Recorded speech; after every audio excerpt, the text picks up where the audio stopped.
ہم نے اس عید پہ کوشش کرنی ہے کہ ہماری گلی میں، ہمارے محلے میں، ہمارے دائیں بائیں تھوڑا سفر کریں، بچوں کو دیکھیں، سرکاری سکول سے نکلتے بچوں کو دیکھیں، مساجد مدارس سے نکلتے بچوں کو دیکھیں۔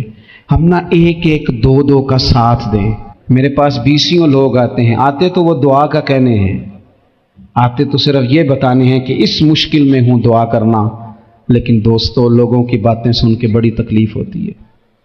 ہم کیا کسی کی مدد کر سکتے ہیں؟ ہمارے لیے تو مدارس چلانے مشکل ہیں، لیکن لوگ اذیت کا شکار ہیں، ذہنی کرب کے نیچے لوگ آ گئے، اتنی بڑی اذیتیں کھڑی کر دی گئی ہیں۔ تھوڑا تھوڑا دیکھو، 2 کا کھانا 3 بھی تو کھا ہی سکتے ہیں نا، 3 کا کھانا 4 بھی تو کھا ہی سکتے ہیں نا۔ میرے محبوب نے ہمیں یہ نہیں کہا تھا زیادہ گوشت پکانا، بلکہ رسول پاک نے تو رنگ ہی بڑا سادہ دیا ہے۔ کریم نے فرمایا، عائشہ شوربہ ذرا زیادہ کر لو، پڑوسیوں کو بھی سالن دے دیں گے۔ ایک بچہ آ گیا، یتیم بچہ، اس نے آ کے عرض کی، حضور 3 گھر میں افراد ہیں، میں، میری بہن اور میری بیوہ ماں، والد حضور چلے گئے، اور آج نہ 3 دن ہو گئے روٹی کوئی نہیں کھائی۔ میں اس منظر کو بھی جانتا ہوں کہ جب یتیم گھر میں اکٹھے بیٹھے ہوتے ہیں اور پتہ ہوتا ہے ان کو کہ ہماری اماں کے پاس آج پیسے کوئی نہیں اور گھر میں روٹی بھی کوئی نہیں، تو پھر ان کو بھوک ہی نہیں لگتی۔ ہاں نہیں لگتی۔ اماں پوچھتی ہے پتر روٹی کھانی ہے؟ نہیں، میں تو سویرے جو کھایا تھا وہ ہضم ہی نہیں ہوا، اماں جی شاہی کوئی نہیں۔ یہ پردے اس طرح کر کے بچائے جاتے ہیں، ایک دوسرے کو تسلیاں دینا، ایک دوسرے سے پیار کا بڑھ جانا، ایک دوسرے کے لیے جذبات اور طرح کے بن جانا، حکمت الہی کے تقاضے ہوتے ہیں۔ یا رسول اللہ صلی اللہ تعالی علیہ وسلم، بیوہ ماں ہے، یتیم بہن ہے، 3 دن سے کھایا کچھ نہیں، قربان جائیں۔ وہ گھر جہاں سے کائنات کھاتی ہے ساری، حضور نے فرمایا بلال جا کے ساری ازواج مطہرات سے پوچھ گھر میں کیا ہے۔ حضرت بلال کہتے ہیں میں سارے گھاری پوچھ آیا، ٹٹول آیا، ٹوٹل 21 کھجوریں نکلی۔ یہ 2 جہاں کے شاہ ہیں اور پاس کچھ رکھتے نہیں، 2 جہاں کی نعمتیں ہیں، ان کے خالی ہاتھ میں حضور کے سارے گھر کو میں ڈھونڈ 21 کھجوریں نکلی تو لا کے میں نے پیش کر دی، تو حضور نے ڈائریکٹ اس کو نہیں دی، نبی پاک نے اپنے ہاتھ پہ رکھ لی، اور کہتے ہیں پھر حضور نے نا اپنا منہ مبارک قریب کیا کھجوروں کے۔ صحابہ خود فرماتے ہیں کہ یہ جو حضور نے منہ مبارک قریب کیا ہے نا، تو نبی پاک برکت کی دعا کر رہے تھے، 21 کھجوروں پہ برکت کی دعا ہوئی۔ حضور نے اس بچے کو بلایا، تھپکی دی، فرمایا لے جا 7 تیری بہن کی۔ انہیں معمولی نہ سمجھنا ہو تو حضرت بلال کہتے ہیں حضور 3 بھی دے دینا کبھی تو 30 سال ختم ہی نہیں ہوتی، 30 سال گزر جاتے ہیں، نکالتے رہو کھاتے رہو، ختم ہی نہیں ہوتی۔ حضرت سیدنا ابو ہریرہ رضی اللہ تعالیٰ عنہ فرماتے ہیں حضور نے فرمایا 7 تیری، 7 تیری بہن کی، 7 تیری والدہ کی، اور 7 حضور نے اور بھی تلقین فرمائی، فرمایا ایک سویرے کھایا کرنا، ایک شام کو کھایا کرنا، لے جا۔ حضرت سیدنا بلال حبشی کہتے ہیں رضی اللہ تعالیٰ عنہ کہ بچہ لے کے جب باہر نکلا تو حضرت سیدنا معاذ ابن جبل دوڑ کے گئے اور جا کے بچے کے سر پہ شفقت سے ہاتھ پھیرا، کہا فکر نہ کرنا، رب کریم تجھے بہترین سرپرست عطا کرے گا، پتر پریشان نہ ہونا، اللہ تیری مدد کرے گا۔ صرف حوصلہ دیا، سر پہ دست شفقت پھیرا، بچہ چلا گیا تو حضور نے فرمایا معاذ ادھر آؤ نا ذرا۔ یا رسول اللہ حکم ہو۔ فرمایا کس چیز نے تمہیں اٹھایا بچے کے سر پہ ہاتھ رکھنے کے لیے؟ کس نے تمہیں کہا؟ کس چیز نے تمہیں اٹھایا جو تم بچے تک پہنچ گئے؟ عرض کی یا رسول اللہ وہ جو میرے دل میں اللہ نے یتیم کے لیے رحمت رکھی ہے نا، اس نے مجھے اٹھایا تھا، اور میں نے جا کے اس کے سر پہ دست شفقت پھیرا تو حضور فرمانے لگے سن پھر، جو کسی یتیم کے سر پہ خالی ہاتھ بھی پھیر دے، جتنے بال اس کے ہاتھ کے نیچے آئیں گے نا، رب اتنی خطائیں معاف کرے گا، اتنی نیکیاں دے گا، اتنے درجے اس کے بلند کر دے گا۔ خالی دست شفقت ہی پھیر دے، دینا دلانا تو بعد کی بات ہے، اس کا خیال رکھنا تو۔ یہ جو ہمارے مدارس ہیں نا، میں اکثر بچے غریب ہوتے ہیں، لیکن کچھ بچے تگڑے گھروں کے بھی ہوتے ہیں، مالدار گھروں کے بھی ہوتے ہیں۔ اس میں اگر کوئی ایسا بچہ آ بھی جاتا ہے نا جو یتیم ہے، کمزور ہے، تو وہ اپنے آپ کو محسوس نہیں کرتا کمزور، کیونکہ وہ یہ نہیں سمجھتا کہ میں یتیم خانے میں آیا ہوں۔ اس کے ذہن میں مائنڈ سیٹ یہ ہوتا ہے کہ میں مدرسے میں آیا ہوں اور میں پڑھنے کے لیے آیا ہوں۔ اور چونکہ وہ کچھ وزادار بچے مالدار بچوں کے ساتھ وقت گزارتا ہے، اسی دسترخوان پہ بیٹھ کے کھاتا ہے، اسی کلاس میں سب کے ساتھ بیٹھ کے پڑھتا ہے، تو اس کی عزت نفس مجروح ہونے کی بجائے طاقت پکڑتی، وہ برابری کی سطح پہ جب آتا ہے تو اسے محسوس ہوتا ہے کہ مجھے عزت دی جا رہی۔ اس لیے مدارس اسلامیہ میری نظر سب سے مضبوط جگہ ہیں جہاں مساکین کی، یتیموں کی، غریبوں کی صحیح معنوں میں کفالت بھی ہوتی ہے، تعلیم بھی ہوتی ہے۔ حضرت عبداللہ ابن مسعود رضی اللہ تعالیٰ عنہ سے جب کسی نے پوچھا تھا کہ بڑا عالم کون ہوتا ہے، تو آپ فرمانے لگے جو رب سے زیادہ ڈرے وہ بڑا عالم ہے۔ اور دلیل انہوں نے یہ دی کہ اللہ کریم نے قرآن مجید میں فرمایا ہے کہ انما یخشی اللہ من عبادہ العلماء، اللہ کے بندوں میں سے جو عالم ہیں وہ رب سے ڈرتے ہیں۔ تو دینی تعلیم، اس کی معلومات حاصل کرنے کی کوشش کریں، صحیح کریں۔ قرآن مجید کی ایک آیہ کریمہ کا کچھ حصہ جو میں نے تلاوت کیا، اس میں اللہ کریم نے فرمایا اپنے محبوب سے، کہا وَقُلْ رَبِّ زِدْنِی عِلْمًا، اے محبوب آپ میری بارگاہ میں یہ دعا مانگیں، آپ یہ عرض کریں کہ اے رب میرے علم میں اضافہ کر دے، اے مالک میرے علم میں اضافہ کر دے۔ بہت ساری چیزیں ایسی ہوتی ہیں جن کی زیادتی ٹھیک نہیں ہوتی، وہ زیادہ ہو جائیں تو نقصان کرتی ہیں، لیکن علم ایک ایسی چیز ہے کہ جس کے بارے میں رب کریم نے کہا کہ محبوب آپ دعا مانگیں کہ آپ کو زیادہ علم دیا جائے۔ اور پھر علم ایک ایسی چیز ہے کہ کوئی بھی آدمی یہ دعویٰ نہ کرے کہ میں نے اب بڑا حاصل کر لیا ہے، میری اب تکمیل ہو گئی ہے، میں اب مکمل ہو گیا ہوں۔ جن کو اللہ نے غیب کے خزانوں کی کنجیاں دی ہیں نا، ان سے بھی رب کریم نے کہا ہے کہ محبوب آپ دعا کریں کہ مالک میرے علم میں اضافہ کر دے۔ تو جب وہاں تک یہ بات ہے تو پھر عام آدمی کو بھی چاہیے کہ وہ اپنی معلومات میں اضافے کا شوق پیدا کرے۔ اور تیسری بات یہ کہ جو حضور کے علم شریف پر بات کرتے ہیں وہ بھی اس آیت سے سیکھیں کہ حضور کا علم تو ہر روز رب اس میں اضافہ فرما رہا ہے، تو ہر روز اضافہ ہو رہا ہے۔ وَلَلْآخِرَةُ خَيْرٌ لَكَ مِنَ الْأُولَىٰ، ہر روز ترقی ہو رہی ہے حضور کے علم شریف کی بھی۔ تو ہمارے ہاں زیادہ تر لوگ بات اس لیے سیکھتے ہیں کہ میں کوئی کہیں سے مسئلہ سیکھوں گا پھر جا کے اپنی مسجد کے امام کو تنگ کروں گا کہ وہاں تو میں یہ سن کے آیا ہوں تو یہاں یہ کام کیوں نہیں ہوتا۔ میں کوئی بات سیکھوں گا تو پھر میں اس سے بحث کا دروازہ کھولوں گا۔ علم کا مطلب ہی اپنے آپ کو سنوارنا ہے، معلومات حاصل کرنے کا مطلب یہ کہ آپ کے عمل میں پختگی آئے، آپ کے کردار میں پختگی آئے، آپ نے جو سیکھا ہے آپ اس کے مطابق اپنے آپ کو ڈھالیں۔ مسلم شریف میں موجود ہے، نبی پاک صلی اللہ علیہ وسلم نے دعا مانگی ہے، اے اللہ میں اس علم سے تیری پناہ مانگتا ہوں جو علم تو ہو پر نفع والا نہ ہو۔ جس بندے کے علم نے اسے نفع نہیں دیا، وہ کچھ سیکھ نہیں سکا اس سے، تو اس کا علم کسی کو کیا نفع دے گا جب خود سے اس نے۔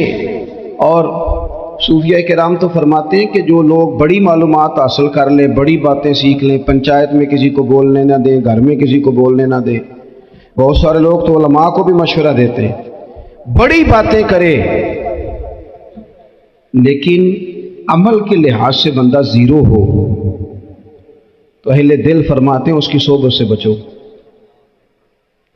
اسے بڑا پتہ ہے، بڑی باتیں آتی ہیں، بڑی باتیں کرتا ہے، لیکن گفتگو کی حد تک تو بہت بڑا ہے، عمل کے معاملے میں صفر ہے۔ بہت سارے لوگ مسجد کے حجرے میں میٹنگ ہو رہی ہوتی ہے اور وہ لمبی دلیلیں اور مشورے دے رہے ہوتے ہیں، نماز کا ٹائم آ جائے تو اٹھ کے چلے جاتے ہیں، کہتے ہیں میں اپنے محلے دی مسیتیں پڑھنی ہیں۔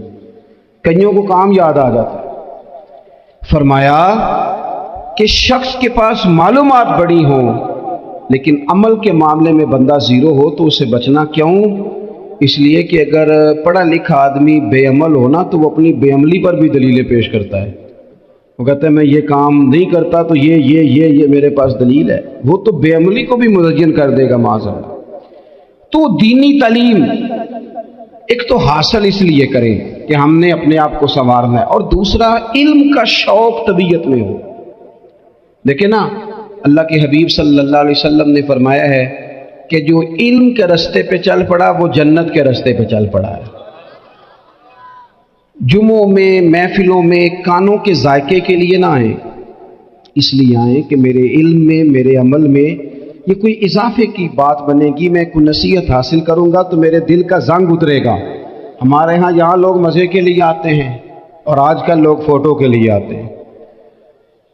ان دو کاموں سے نکل کر خالص اصلاح کی نیت سے علم کا شوق ہمارے ہاں تیزی سے ایک حرکت کی گئی، علماء کا وقار خراب کیا گیا اور لوگوں کو دینی علوم سے دور کیا گیا، اور اس میں بعض بیچارے واعظین اور خطباء نے بھی کردار ادا کیا جب جعلی پیر کی تعریفیں کھول کے کی، اور اسے پتہ نہیں کہاں تک یہ اسٹیج ہوتے ہیں نا، ان میں کوئی بندہ اچھا لگے بھی تو اس کے لیے دعا کرنی چاہیے، تعریفیں نہیں کرنی چاہیے۔ تعریفیں اس کا کوئی فائدہ نہیں ہے، اس بندے کو تو دعا کا فائدہ ہے، اگر آپ کو اچھا لگ رہا ہے تو اسے دعا دے، اس سے زیادہ کچھ نہیں کرے۔ اور ہمارے ہاں جناب وہ نقیب محفل بیچارے کی شامت آ جاتی ہے اگر تعریفیں تھوڑی کرے تو، کہتے ہیں انہوں تو نام ہی نہیں لینا ہوں، اور بھائی اس کے نام لینے سے آپ کا قد اونچا ہوتا ہے۔ تو علم اور عالم ان دونوں چیزوں سے قوم کو دور کیا گیا، دینی تعلیمات کا فقدان ہے۔ جو میٹرک تک لوگ 60-70 کتابیں پڑھ جاتے ہیں انہیں بھی قرآن پاک ٹھیک سے نہیں پڑھنا آتا، دور کیا گیا۔ آپ مجھے بتائیے، چلے ایک مسجد ہی آپ دیکھ لیں، اس مسجد کے اندر اگر ایک طرف ایک عالم دین مشکات شریف کھول کے بیٹھے ہوں، حدیث پاک کا درس ہو رہا ہے، یا بہار شریعت کھول کے بیٹھے ہیں، فقہی مسائل بیان کیا، اور اسی مسجد میں ایک بابا جی جبہ پہن کے تگڑا سا بڑی سی پگڑی باندھ کے اور 500 دانے والی تسبیح لے کے بیٹھے، اب ایک بندہ اندر آتا ہے تو وہ کدھر جائے گا، عالم کی طرف کہ بابا جی کی طرف؟ وہ کیوں جا رہا ہے بھلا بابا جی کی طرف؟ وہ اس لیے کہ ہم نے اسے یہ بتایا ہی نہیں کہ جس طرح سبحان اللہ سبحان اللہ سبحان اللہ پڑھنا عبادت ہے نا، اسی طرح دارابا پڑھنا بھی عبادت ہے۔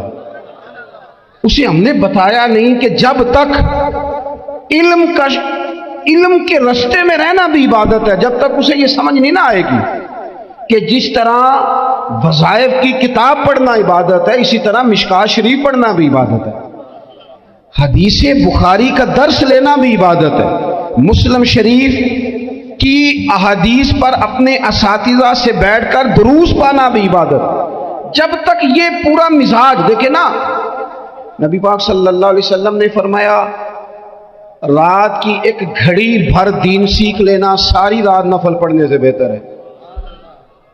اب ہمیں سمجھنا چاہیے کہ کتاب پڑھ کے بھی بندہ رب رسول تک پہنچ سکتا ہے، کتاب و سنت رستہ آسان کرتے ہیں، لیکن ہمارے ہاں کیا مزاج دیا گیا ہے، بابا جی کے پاس چلو، ضرور جائیں بابا جی اگر نیک ہیں تو منع کوئی نہیں کر رہا، لیکن جو سوچ ہمیں حضور نے دی ہے ہم نے اسی سوچ کے مطابق اپنے معاملات کو ترتیب دینا ہے نا۔ اب ایک بات میں نے آپ سے پوچھی اور آپ نے کہا قوم ساری بابا جی کی طرف جائے گی، حدیث پاک کس طرح ہے؟ اللہ کے محبوب مسجد شریف میں تشریف لائے، دونوں جانب لوگوں کے حلقے بنے ہوئے ہیں، لوگ بیٹھے ہوئے ہیں، ایک حلقے میں لوگ اللہ کی یاد کر رہے ہیں، ذکر ہو رہا ہے، ایک حلقے میں بیٹھ کے ایک عالم کتاب و سنت کا درس دے رہے ہیں، ایک صحابی اور باقی سن رہے ہیں۔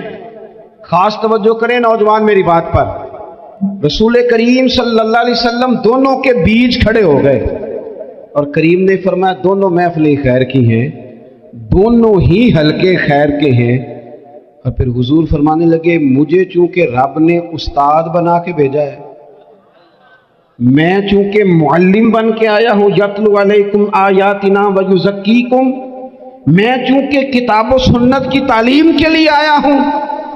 یہ لفظ کہتے کہتے حضور اس جماعت میں بیٹھ گئے جو دین پڑھ اور پڑھا رہی تھی، حضور وہاں بیٹھے جہاں بات دین کی ہو رہی، جہاں لوگوں کو اللہ رسول کی بات بتائی جا رہی۔ تو جمعے میں وقت پہ آئیں، اپنی دینی معلومات مضبوط کریں، اور اچھا دولت آئی ہے نا، لفظ ختم ہو گئے اور آنسو شروع ہو گئے، عاشق دا کام ہی رونا تونا تے بنا رویوں نہیں منظوری، یہ عاشق سدا ہی روندا رہندا، پاویں وصل ہوئے تے پاویں دوری، رو پڑے روتے رہے، کیا حکم ہے میرے لیے؟ جناب عائشہ صدیقہ رضی اللہ تعالیٰ عنہ فرمانے لگی عمر آپ جائیے،